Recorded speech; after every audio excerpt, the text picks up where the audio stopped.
phone, what is it, 13?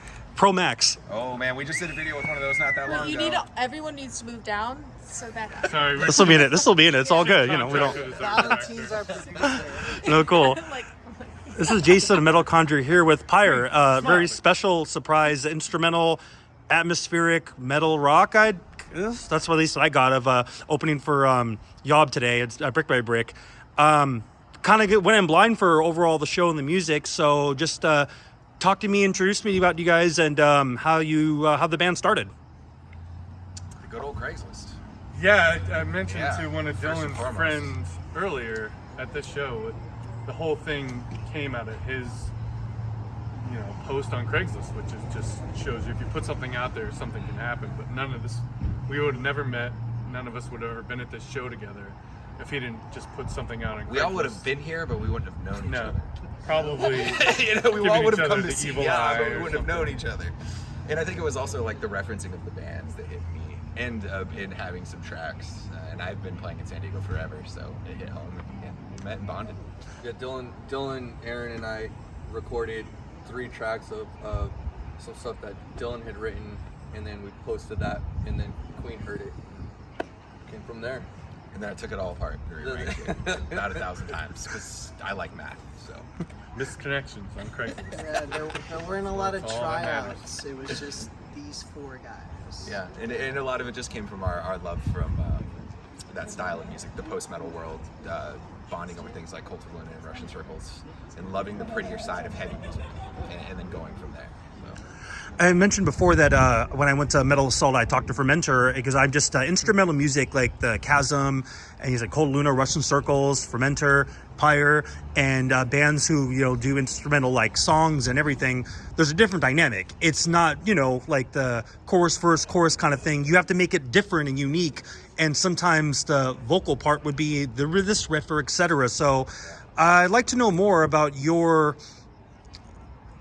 part with instrumental music and what you see, how you write it, how you come up with the concepts, either musically, theory wise, or just whatever you feel, and just tell me more about how the style became what it was and your just overall experience with instrumental music. Yeah, I mean, I drive these motherfuckers. Am I allowed to cuss? Probably. Do whatever. You just did. Mom, I made it. No, but I probably drive these guys crazy, taking songs apart and putting them back together. In terms of, because you do when you're trying to create emotion without lyrics, you really have to find the right harmonies, and you have to find the right placement. I mean, shit, man. Me and this guy will sit there and work on the kick and snare pattern for like an hour because it can be such an important part. It is the heartbeat.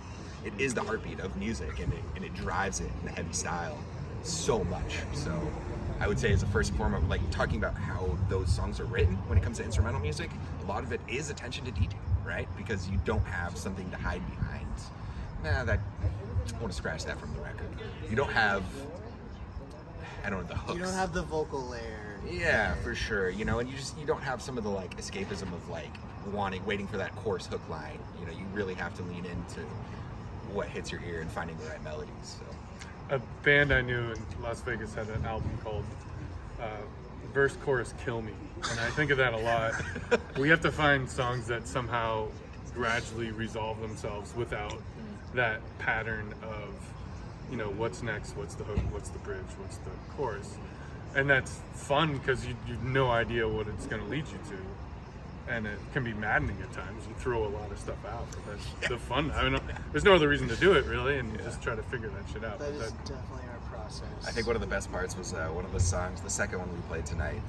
At some point, we had a scratch recording of it, and we went back to it. I think maybe you had found it in your email, and you like sent it out. He's like, listen to the first take version of this song, and it's literally there's nothing to do with it. It's completely indistinguishable from what it became, unless you were part of the process, and then you can see where those threads came from. But if you showed the finished result and the original to someone, they don't. A lot more patience. There's almost no ties.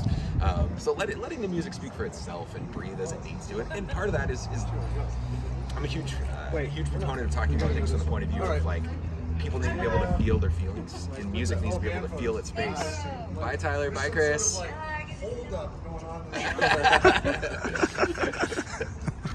You said feelings? Yeah, it just letting the music breathe. And sometimes that takes time. You have to work on a riff at practice and just drive it to the ground, right? And then you have to go home and sit with it and say, okay. And then the next practice, I'll come back and be like, okay, now I know what we need to do.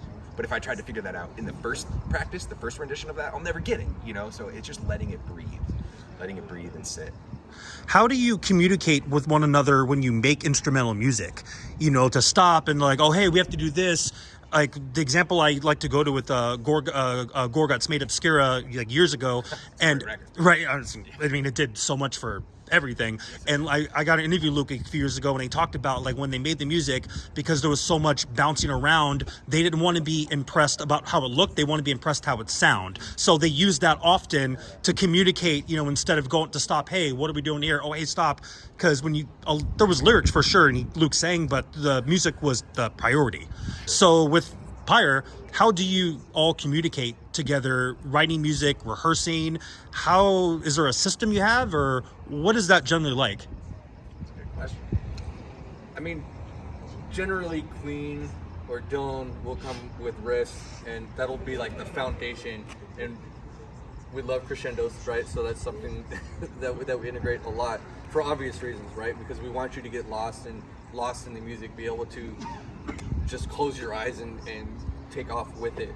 And in order to do that, everything has to be super intentional. So if we're playing something and something sounds maybe a little bit off, or maybe should be done a little bit different, we'll stop and say, hey, what are you doing there? Repeat it and be like, okay, let's do this. So like every little minor thing that we're doing is very intentional. A lot of it comes from just, you try something in practice, and then either your head just shakes no, or someone else's head shakes yes, and you're like, whatever that little, you know, accent was can become a bigger part of a song if you all have an ear for it. And to what Queen was saying earlier, just sit on it, have that patience to like, I kind of like that little thing you did there, whether it's a rhythm part or a lead part. Sometimes those can turn into bigger sections. So do you guys record your practices often, or do you record? The technology has improved so much from 4-track, even cell phones now just allow you to listen to it on your drive home that you didn't have 5-10 years ago. So it's so Aaron's much the MVP. He's got this little condenser mic, little USB thing, like it's a company called Zoom. As somebody who's worked a lot in the audio engineering world, I look at that and I'm like, but like, I'll tell you what, you put it in a room, and especially in loud music, it turns out I hear for 8-track recordings. It sounds it's like turns out I hear more than just cymbals and bass, which is great, and it is so helpful to reference your recordings. And yeah, like you said, just be able to hear it on the drive home and sit with it and come back and go from there with turn the wrist into something else. You know, it goes a long way. In terms of each musician, is it pretty much each person writes their own parts? Who writes the majority of the music, or who arranges? Who has the most, I guess, who contributes the most in terms of the riffs themselves? Queen. Okay. But then we come together, and it's very collaborative. We work together to kind of all come to an agreement with all of our parts. We'll sit at home and like maybe, you know, add some things and come back and say, oh, here I did this, and you know, what do you all think? We'll play together. But yeah, it's very, very collaborative. Yeah, for sure. I mean, I've been playing this genre for a long time, and in that style, been touring, playing in bands for a long time, so it speaks to me. And also, I just love math. I mean, I do Sudoku puzzles for fun, so, and people forget that music is math in a lot of ways. I mean, there's the emotional element, but deep down, I'm like, okay, if you're doing this 4 times and I'm doing this 12 times, we're gonna line up after 3 measures. If you're doing that thing, I can add an augmented note in, and before you know it, beautiful. Like, you know, the average listener is not gonna notice that count, but it's there. So, and it's an 11-minute song. Yeah, I mean, I'm doing this 36 times. If you do it 12 times and you change every 8th, 1, that's 4 variations. And we can maybe do the augmented note. You know, it goes down that road for sure. But a big part of it is also simplicity. When you're trying to create beautiful emotional landscapes, it's incredibly simple what you have to do. You know, it's a big part of it is intentionally simplified. So if you write most of the riffs for them, it's a collaboration. Do the rest of the members like say either, you know, will change tempo, like manipulate tempo on certain things? If a riff is slow, chop it up, or like is it more of those kind of contributions, or maybe a certain part? What do the others do for your elements that really help make that collaboration? I guess like what else, like as a drummer and as a guitar player and a bass player on your end, what do you guys do with Queen to, just make those differences? I guess, like They do everything. I mean, first of all, you need that sounding board. You have to have it. Go ahead. I was gonna say, me and Queen are very different guitar players. I'm like much more rock and like I'm really into Floor and Torch and bands like that. So my brain's very different from Queen's. And when I write a song and I bring it to him, I know it's gonna change. I know he's gonna like take it, but I get excited about that because I'm like, he's just gonna go and change it and probably make it something that I like even more. So. And I already liked it to begin with, to start with, right? So. And I think that's a lot of where our sound comes from. Though. It's like your style and his style come and meet in the middle, and like that's part of what makes us us. Yeah, it's an interesting. I've never had this metaphor before. I already referenced how much I love to do like Sudoku puzzles and stuff. I couldn't do it if there was no numbers to start with. If the whole thing was blank, it's not a puzzle. I kind of function off of having something to start from, and then being able to like, okay, I like this. Now, what if we did it like this, and then we augmented this part and we added this aspect of it? But it's hard for me to do it without having a starting broth, if you will. So I think that's a big part of it. Yeah, and my background is coming from studying Django Reinhardt's riffs for days, and gypsy jazz guitar, and a lot of classical. So you meet in the middle, and you love the downtuned baritone stuff. You bring those raw riffs, you add a little bit of the more music theory, if you will, but really just basic layering of minor thirds and major thirds and stuff, and boom, you can take a riff from something simple of just the band playing the same thing consistently, both guitars hitting the same note every time. All you gotta do is change it up every once in a while. Blows people's minds. It's actually very easy. I noticed on your set the subtleties within some of the guitar like parts, and with them, like the swelling of like certain notes coming up, and you're playing parts of like the the extra effects with the little guitar scrapes and little picks here. And with on your side, I noticed like would be the rhythm, quote unquote. Are you into like keyboard? Are you into keyboard and synth music and sound? No. I only. Oh, okay. I mentioned because I felt that there was parts you were matching parts he was doing, but there was other parts where it was just the parts were just subtle. Your notes, you're just like, little bends here, and it just created this extra, this different kind of atmosphere, not just your typical rhythm guitar. And Pedal board. You can do a lot of stuff with a certain line of pedals together. It's fun to fuck around with that stuff. Here, we all invested a lot in our gear. Well, they brought me in. They were like, oh, okay. I sound like an asshole. Cut that. Yeah, and, we heard a lot today. I think, a lot of people mentioned our tone kind of across the board. We spent a lot of time really dialing in our tone. It's important. I mean, what was my crude metaphor earlier? You're never gonna screw a Phillips head screwed in with a hammer. If you want to do a certain thing, you need the right tool. If you want to create down-tuned, post-metal, instrumental, beautiful soundscapes, like you have to have the ability to capture those things. I mean, we play in drop B, so if we grabbed Fender Telecasters and put light gauge strings on them, it would never work.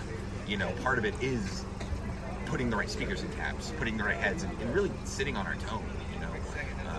I really want to shout out again the sound guy Frank tonight. He did such a good job of hearing us and being like, "Oh, you're going to need to dial back some highs on that guitar," and just getting it so that, because it is like, it's not going to create the same emotion unless the equalization is there, and that creates a lot of the power in this music. Is the subtleties, is how things sound and how they resonate when you let them pull down. Aside metal and like post metal, are there other elements of like either other genres, 80s, other, I don't know, synth, or just any kind of other genres that you listen to or grew up with that helped also create with the sound too? I mean, I could go for days. What do you got? Yeah, so my background is in punk, and specifically crust punk. So I think the transition from, like, I was listening to post metal and doom as a crust punk, not knowing that it was post metal and doom, right?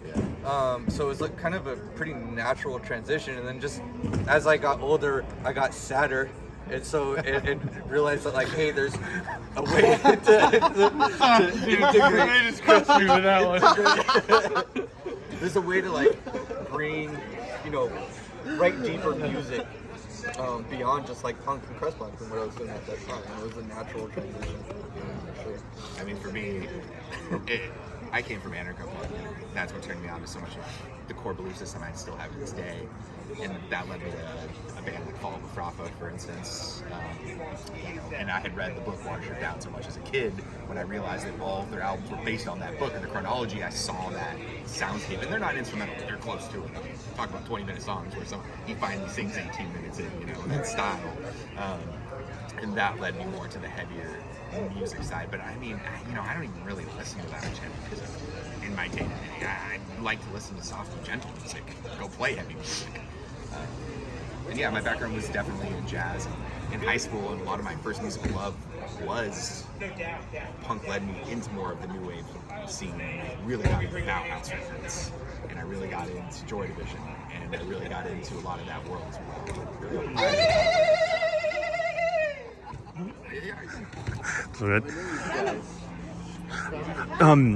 Drumming for I guess during COVID, even a little before COVID, as metalheads, it's all a language, what we listen to and how you grow up, and then you heard stuff 20 years ago and then you hear later, wait, I don't remember this or this.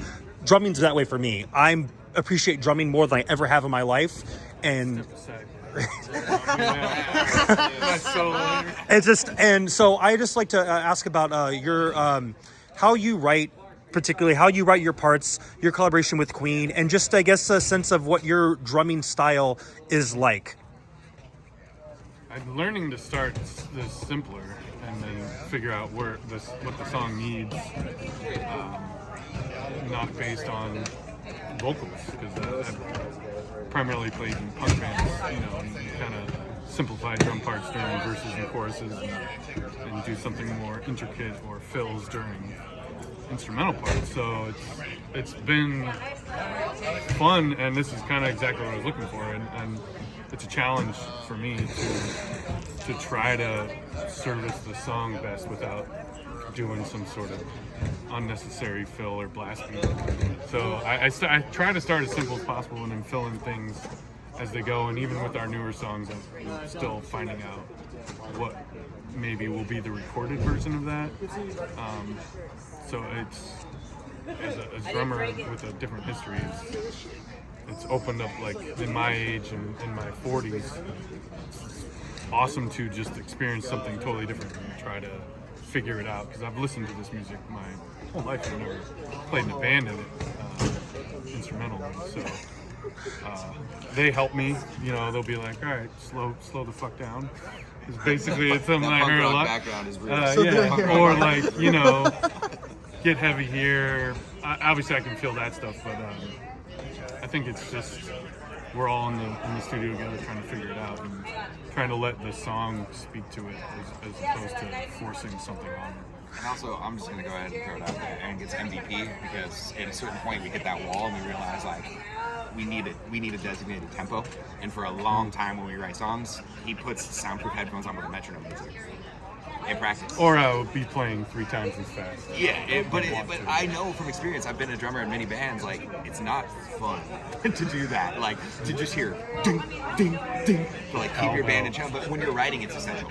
It's essential for this kind of music, because otherwise, you speed up, you get in the moment, and it really changes the dynamics. So MVP for that, because it takes away a little bit of the catharsis of practice, I think, probably, if you're just only hearing the ping in your head as much. I don't think so. Okay. It's the math, and it turns into the math part. Sure. But No, either I know way, what you mean. MVP, because it's a necessary. When you're writing for vocals now, so are certain tom fills and certain either upbeats, scat beats, or certain double bass, or are there certain things now that you do that it'll be like the voice? Do you see your drums and how you play differently?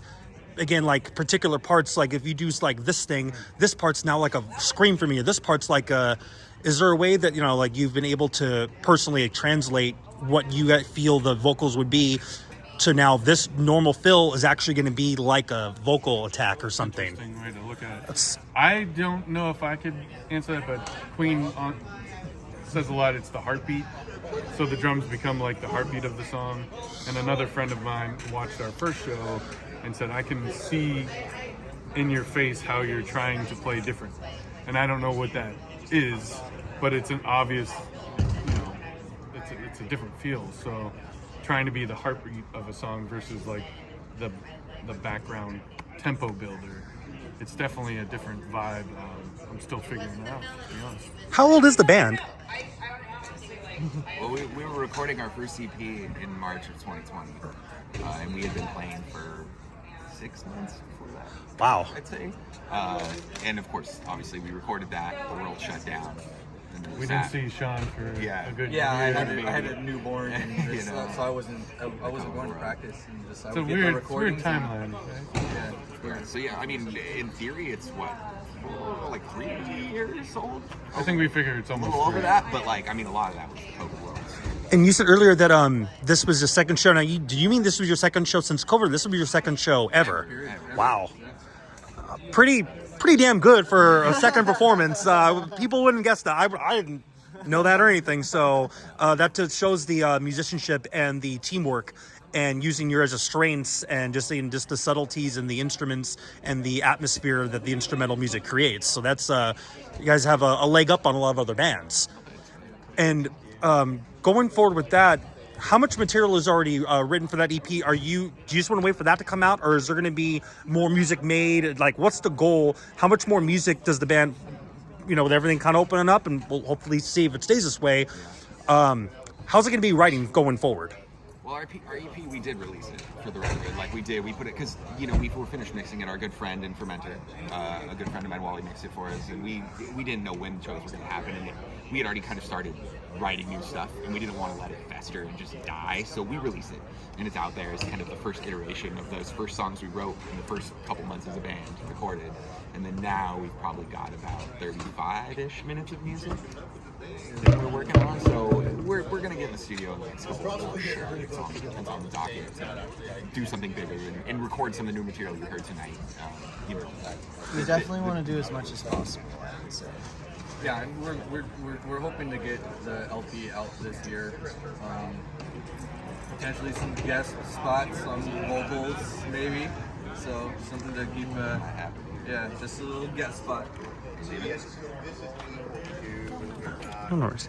No, He's not really. He doesn't write all this stuff. I do. And we didn't want to say it.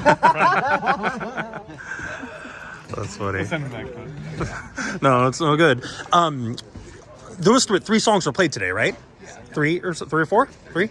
So the songs are generally longer than they're long songs. Okay, is that part of like the either rule or just is that the simple like backbone structure that you want to keep, or you eventually want to write shorter songs, or is this length comfortable? So I think again, going back to my comment about like we want people to feel emotion, right? We want them to get lost in our music, and I think for us to get them to the point where that we want them to be, it takes time for us to build up to get there, and to express what we're trying to get across in our music. To do that well and properly and intentionally, I think it requires, at least at this point, it's requiring longer songs. No, we do have some shorter songs. They never make the cut. I wonder if the pandemic had something to do with the longer songs. It's Just curious. I don't know. I can only say that it's a hard balance between what the artist enjoys and what they're trying to create in the audience, right? And for us, those 3 songs don't feel long. I can speak for myself. They're over before I know it. So, and by that logic, I need them long. Like, in order to get there, in order to come back to the riff in a different way, I can't get there any sooner. I'm not speeding it up. Most of them 10 were minutes, longer. Like, Really? So it's not something that's forced. I think part of your question was like, is it the model? No, we don't necessarily have a model. It just sort of naturally happens, If you really want to let a riff breathe and you want to have a melody over it, and it's a slower riff to 95 BPM, 85 BPM, all of a sudden you're like, okay, well if we play it 3 times, that's 4 minutes. We haven't even actually turned on our distortion pedals yet. So, but we like it. So All right, 10-minute song it is. And I was gonna say too that that's how you know a long song is good when it doesn't feel long. Precisely. Like, yeah. And I don't know, hopefully we're creating that in the audience to some extent, but it definitely does it to me in the moment. When we're playing, I'm like, I'm in it the whole time. I'm not like, oh, okay, we really got to get to the next part. Like, this is dragging, you know. I mean, Queen, you're a pretty good critic. So. I've been called a musical elitist enough to acknowledge it. That's true. Yeah. Overly critic. I admit it. I like to say musical enthusiast who has an extreme opinion. But That's I would probably be around the same. Like, oh, for me, I love excellence. We're here for No, when I say excellence, I mean in terms of just the overall, not just, I'm not saying technicality, but just good music overall, the effort, the details, like the bands that we like, and that we love, and even the different ones, the not usual, we said earlier, not the typical chorus first kind of bands, just something different. And just, you know, again, doesn't have to be even if I don't like the band, as long as they're really, really good, like, I'm not here for Disturbed. I'm not doing that. I just can't, I don't want my dynamics to be a light switch. I can't do that. So it's just, you know, how I'd say. But so do you guys have any shows coming up? no, nothing but Nothing. We're working on After putting this a show together. interview, we have literally nothing planned. Literally. Sometimes the best plans come and just it comes on the whim. That's how this one happens. You know, I'm such it's so important for me. Like, music has always been my medicine, and that comes first. You know, I find, generally speaking, in my life, it's bigger than just music. But if you're doing the thing for the reasons that are healthy and cohesive and productive for you, the results will follow. You know, that sounds like something. And even if they Spiritual don't, bullshit. it Did I hit doesn't that really joint or matter. not? I don't even think I did. But like, but my, you know, fundamentally speaking, there is that essence of, like, for us, I'm excited to get back and start writing. Like, that's what's nice. That's more exciting than most other things you could throw at me, you know, in terms of where a band's gonna go. So, you know, the friendship and the ability to know that when I get to practice, it's gonna be in a good headspace and everyone's gonna be happy to see each other. And then we're gonna find a new riff, turn our fucking amps up. and see Yeah, how we are far a we can freak of a make it. band. We all get along very well. Nerd out over gear. Yeah. Nerds are the best. I'm a nerd forever. That's just. Although I think love I'm it. seriously gonna downsize my pedal board because And we're gonna nerd out about it. We'll be like, We should. Yeah, buddy. You're not going for the shoegaze sound? No, that's not. the first show we played, I had a 612 cap, vetoed it. One time, I was like, nope, never again. I'm older now, I can't do it anymore. You know, it's just not the same game. Like I said, older and sadder. Yeah, older and sadder. obviously I'm older now, so I'm sadder. So that's our plan. That's our plans. You know, refine the pedal boards, get lighter gear, and continue to make riffs that are so heavy they hurt. And then profit. I mean, it's fuck capitalism, but yeah. Continue the cycle. Continue the cycle. It's just the famous South Park joke. The underpants. Profit. Profit. Ah, I missed it. That was a good one. No, Clyde, stand over there. Look how far and visionary. No, Clyde, you gotta Is stare it off. where they cut the chickens' heads off and throw them on the board, and they just like run around and land on a particular thing, and like That was the underpants gnomes. I thought this was the one. The underpants gnomes with the profit. That's what they're there. And Kenny got in the way, and then, you know, he died, and then profit. Plus one. Oh, I'm talking about Christmas one. Last thing too is that I think it works in your favor. Instrumental music, you can be on all. There's so many. You can be on like a heavy show, like a rock show. Like I think it can work well getting your name, the band, the music across platforms and venues and people. Are there certain types of shows that the band you would personally think would work really well with a kind of this kind of band or this kind of music, or not quite there yet and just still figuring out your more sound first before that step? Well, I mean, I think we peaked tonight, so Yeah, don't starting stand to right beat there Yob. and keep it down, but I mean, yeah, it's Yeah, I think kind of nailed it in our genre. So I think we found our sound. You know, our EP. You know, when we do release our LP and you listen back to our EP, I think you'll hear growth. You'll find that like we found, you know, our pocket. And yeah, I think that means that, you know, we play with shows with bands like Yob, we play shows with bands like Hellsman, Russian Circles, you know, other potentially instrumental bands, bands that, you know, have the same desires, you know, as we do. but I can say on that note, yeah, to like add in, you know, my punk ethos is never going to die, and it's not about who we're playing with or where we're playing. It's about making sure we're playing with people who give a fuck, and people who are going to do the right thing when the chips are down, for lack of a better way to put it, who are going to care and be empathetic. You know, heavy music is medicine. It's not a nihilistic escape. So, you know, for us, for me, it's so much more about the relationships and finding the right people that I learned to love and care about as human beings. You know, the conversation and hug I just had with Mike from Yob was like, he treats you like a fucking brother, you know, and like that's important. That matters to me. So it doesn't even matter about a packed house and getting open for them. It matters that like, oh, like you're someone I would go to battle with. Like I love you. I can tell that. You know, you care, and I care too. So that's when if you're, you know, it kind of in response to your question, like, where do you want to go? Who do you want to play with? I want to play with people like that. I want to have real relationships with people. It's not about the money. It's not about the prestige. It's not about the notoriety. You know, it's about the catharsis. I think too that we're also not only spoiled, I think, in our genre in terms of like in musicianship and ability. I think we're also spoiled. I can't count on maybe one hand at all the hundreds and hundreds of shows I've gone to where the band afterwards or the member or whatever was not nice or this or this. Generally, they're, you know, they'll talk with you. They're good with you. They're good people. I said they just want to play music first. And it hones with you and it stays with you. And that's just something that you can take with you. And it's just a reminder that we're generally around an overall large group of pretty good-hearted people in terms of, you know, who we play with, who we're around. And I guess to your point, that matters. Like you just, it does. It inspires you, and it you know, just keeps you honest. It keeps you humbled. It keeps you happy. So I think it's an important thing. Going forward, and hopefully everything stays the same. Hopefully, these turnouts like this, just not just the amount of people, but how happy they are and how engaged they were, which is agreed. So to them, the rest of the year, any other lovers of instrumental, atmospheric metal rock kind of thing? Any last words you guys like to say? Floor is yours. Appreciate you, man. Appreciate you taking the time to come down and caring. Get out to some shows. Put out some Craigslist posts. Anything can happen.